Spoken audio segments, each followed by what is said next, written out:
Sa taong Marso 15, 1997 sa loob ng Puerto Princesa, Palawan, may pinanganak na batang lalaki na pinangalan ng Don Angelo Villaver Ong o mas kilala ngayon bilang si Gio Ong. Nagsimula ang story ng buhay ni Gio bilang isang broken family dahil mula nang isinilang si Gio ay wala na siyang kinamulatang ama dahil ito ay namatay bago pa lamang siya ay pinanganak at ito ay dahil sa pamamaril ng kapatid ng kanyang sariling ina. Lumaki si Gio na kasama lamang ang kanyang kuya at kapatid na si Gerard at Archie dahil ang kanilang nanay na si Elsa Ong ay pumunta sa ibang bansa upang maghanap buhay at matustusan ang mga pangangailangan nila. Kung kailangan nila ng pera sa araw-araw, kailangan din ni Gio ang musika sa buhay niya. At dahil sa kuya niya ni si Gerard, namulat si Gio sa musika ng hip-hop sa murang edad pa lang at makikita din natin ang galing nito sa pag-freestyle rap. Oo ba, bata-bata lang pero utak ko iba mamapipilitin ko kaya ni sino makipagmamaan sa akin talaga dito ko tigilin nisi mo pa ako mas talo ka pagigilan. Mula sa pagkain ng asukal at asin dahil sa hirap hanggang sa paghinto ng high school, si Gio Ong ay nakipagsapalaran patungo sa Manila upang humanap ng pagkakakitaan at buhayin ang sarili sa murang edad.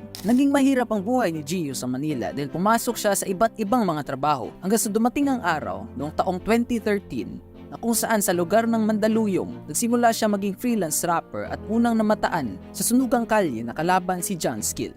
Putang ina mo, John Skill? Ano yun? Para pag sinuot yung pangalan ni J Skill sa YouTube makikita rin pangalan mo? Para feeling mo sigat ka rin, gago, hindi! Ngunit walang laban si Gio sa eksperyensyadong rapper na si John Skill kaya resulta ng kanyang pagkatalo. At kung mayroon lamang isang bagay sa buhay na ayaw ni Gio, yun ay wala nang iba kundi ang pagkatalo. Kaya noong taong 2014 bumalik siyang mas matatag at na-features isang rap session ng Viva. Kapalaman mo na kasunod ako muna tanongin. Ayoko magyabang, hindi ako magaling. Pero kahit na ganun, di mo dapat nagawin mga bagay na lumalabas sa utak ko. Para na mo maisulat ang kandal ko na maging pro. Para kahit papaano, manamapupuno ang kapagkatao. Ginawa ni Gio ang kanyang YouTube channel noong September 2, 2014, ngunit hindi siya nag-upload until August 2, 2016 na kung saan ipinost niya ang kanyang kauna-unahang video na pinamagatang Sigurado Sa'yo kasama ang isa sa mga sikat na R&B singer at rapper noon na si Curse One.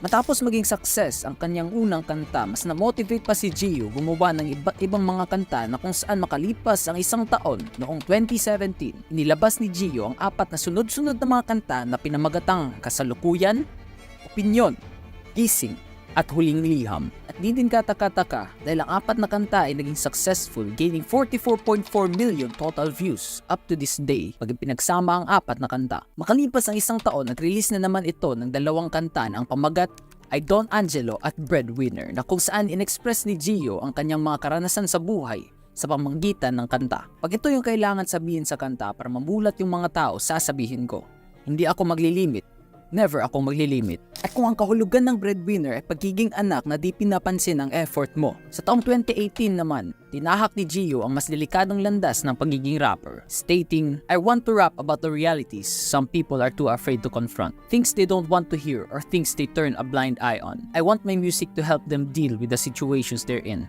and encourage people not to give up. Kaya noong December 22, 2018, inilabas ni Gio Ong kanyang pinakasikat na kanta na ngayong araw ay mayroong 47 million views sa YouTube. At ito ay ang Parokyana. Sari-sari ang mga komento ng mga mamamayan sa kantang ito. Ito talaga yung artist na may impact sa ating lahat. He's not just rapping, guys. He is also sending us a message na nangyayari sa mundo. Thanks, Kuya Gio. High-quality lyrics, which surely reflects the true system of our society today. Ngunit kung ayaw natin sa mga malalandi, mas ayaw talaga natin sa mga pekeng kaibigan. Gaining 15 million views, nagpost si Gio Ong ng isa na namang controversial na kanta noong August 16, 2019. Ang pamagat ay Pekeng Kaibigan. Ang dami-dami kong kaibigang peke. At kung saan binigyan niya ng mga malulupit na banat ang mga kaibigang peke kung saan ang tunay na pwesto nila sa buhay natin. Magbibigay mensahe talaga ang kantang to tungkol sa mga kaibigan na papakinabangan ka lang at aabusuhin na kung anong meron ka. Pero may mga araw tayong hindi inaasahan na darating sa ating buhay. Noong October 5, 2020, nag-upload si Gio Ong ng isang video titled This Is What Happened. At yun ay dahil si Gio Ong ay nadisgrasya. Conscious lang siya kuya pero tingin ko may ano yung paa niya. Oo po. Nagalaw mo yung daliri mo. Ito ay dahil habang nagmamaneho si Gio Ong, bigla na lamang itong na-outbalance kaya nagresulta sa kanyang pagka-aksidente. The way he acts, through being brave and positive mindset, even though the struggle is real. Salute to you, Idol Gio, the best. Praying for Gio's fast recovery. Stay strong fam, God bless. At sa kabutihang palad, makalipas ang ilang mga buwan, si Gio Ong ay nakarecover din. Ngunit ang lahat ng mga nabanggit ko ay nasa dulo lamang ng malaking bato na yelo. Married to Janice Ong, Gio and Janice has 3 children. At ang eldest ay si Jeremiah Ong na kung saan ipinanganak noong December 21, 2007. Galing sa pagkain ng asukal at asin dahil sa hirap hanggang sa pagkakaroon ng mga magagandang mga bagay. Paano nga ba nakamit ni Gio Ong ang mga bagay na ito? Sa loob lamang ng 3 rason, makikita natin kung paano ito nangyari. Simulan natin sa kanyang YouTube channel.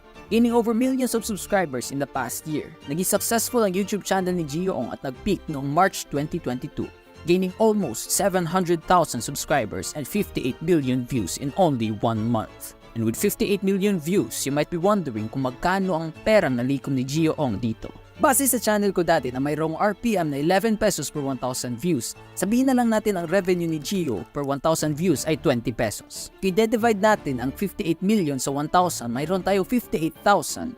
At i-multiply naman natin ang 58,000 into 20 pesos, mayroong estimated minimum si Gio Ong na 1.1 million pesos sa buwan lamang ng March. Pangalawa, ang talento ni Gio Ong sa pag-rap. Sa mga nirelease ni Gio Ong ng mga kanta, lalo na sa Spotify at iTunes, na kung saan mayroong 12 million streams sa kanta niyang Peking Kaibigan, ayon kay Google, magkakaroon ng 0.003 hanggang sa $0.005 ang bawat stream sa isang kanta ng isang artist. At base sa 12 million streams ni Gio na divided by 0.003, $36,000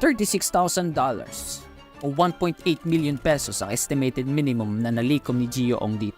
And finally, ang kanyang clothing line na ang pangalan ay Masid. Sa nalikom nilang 100,000 total sales sa t-shirt nila mula sa Shopee at Lazada, nakalikom ang Masid na brand ng estimated minimum of 84 million total gross income mula sa Shopee at Lazada, which will result in a minimum estimated total revenue ni Gio Ong na umaabot sa... Di talaga natin alam dahil ang lahat ng yon ay estimated lamang, pero yes, si Gio Ong ay mula sa hirap. At hindi natin alam ang mga pagsubok at hirap na pinagdaanan niya bago siya sumikat at umabot sa kung saan siya ngayon. At talagang deserve niya ang lahat ng meron siya ngayon dahil sa kanyang pagsusumikap sa buhay.